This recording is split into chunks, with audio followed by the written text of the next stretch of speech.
For most people, the hours before an international flight are filled with anxiety, stress, and tension.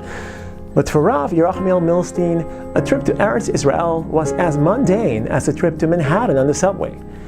Rav Yerachmiel Milstein is a speaker at the Asia Torah's organization's Discovery Program in Israel. Due to the Rav's calmness and serenity, 2 hours before his flight, he was still at home, and Mrs. Stern, a woman from his community, arrived at the last minute to drop off a suitcase for her aunt, who lived in Israel. Yerachmiel arrived at the airport on time. After taking off, he prepared himself for his meetings at the Asia Torah Yeshiva, and then he began thinking about the possibility of visiting his grandmother's grave.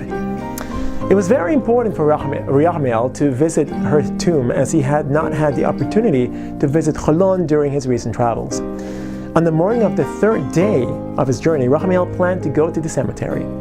Suddenly, there was a ring at the door of the apartment where he was staying in the Har Nof district of Jerusalem. It was Chaim Stern, who had come to collect the suitcase that Mrs. Stern had sent with Yerachmiel. Chaim and Yerachmiel had never met, but they quickly got to know each other. When Chaim heard that the Rav was in Israel for only 1 week, he asked him what his plan was for the day. Yerachmiel replied that he had matters to attend to in the Tel Aviv area. "Are you kidding?" Chaim said. "That is the direction where I'm heading. I have to bring this suitcase to my aunt in Ra'anana. My taxi is waiting for me outside. Do you want to join me? I would like a companion, and you can then catch a bus to Tel Aviv." Yerachmiel had no intention of leaving so early, but he liked to take advantage of unexpected opportunities. He grabbed his hat and went down with Chaim to the taxi waiting outside. After 20 minutes on the road, Chaim asked the taxi to stop at the gas station. As soon as you leave the fresh mountainous air of Jerusalem, one really starts to feel the heat. Chaim went out to buy something to drink while Yerachmiel got out just to stretch his legs.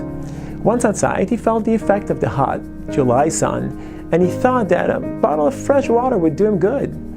He entered the kiosk, and he went to the drinks fridge, and as he put his hand in his pocket to take his wallet, he suddenly broke out in cold sweat. He'd forgotten his wallet at home. Back in the taxi, 1,000 thoughts went through his head. Distraught, he visualized his wallet on the bedside table of his room in Har Nof. He didn't even have any small change. Without money, he absolutely could not go to his grandmother's grave in Cholon, as it was the only free day of his trip.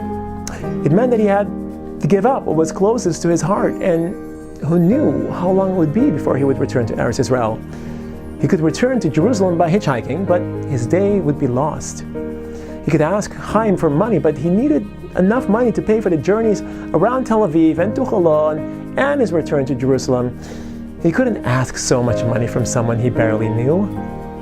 Waves of disappointment swept over Yerachmiel as he hid his shame and dismay behind a fake smile.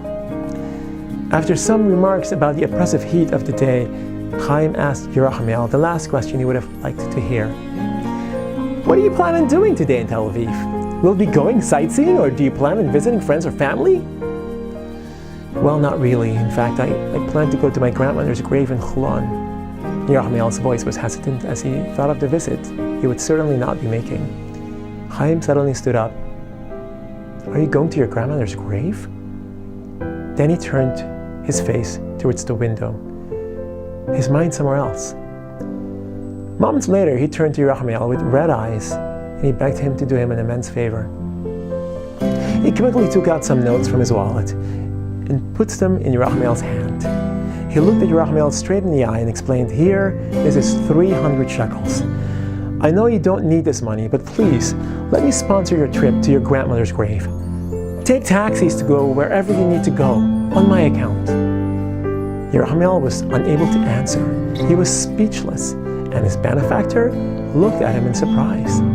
Chaim continued, "My grandparents were all killed during the Holocaust. My parents' families have been totally destroyed. How I envy you that you know where your grandparents are buried." His eyes filled with tears. "I will never have the privilege of praying at the graves of my grandparents. If you accept this money from me, I may have a small share in the great mitzvah you do today. Please. I know you hardly know me, but it would be so important for me if you accept this money." Yerachmiel was totally dumbfounded, and he simply nodded. Chaim was relieved and thanked him very much. A few minutes later, the taxi stopped at the intersection that separated Ra'anana and Tel Aviv and Chulon. Yerachmiel got out into the pavement, flooded with sunlight. As the cab drove away, his eyes filled with tears of joy, and he whispered, Baruch Hashem.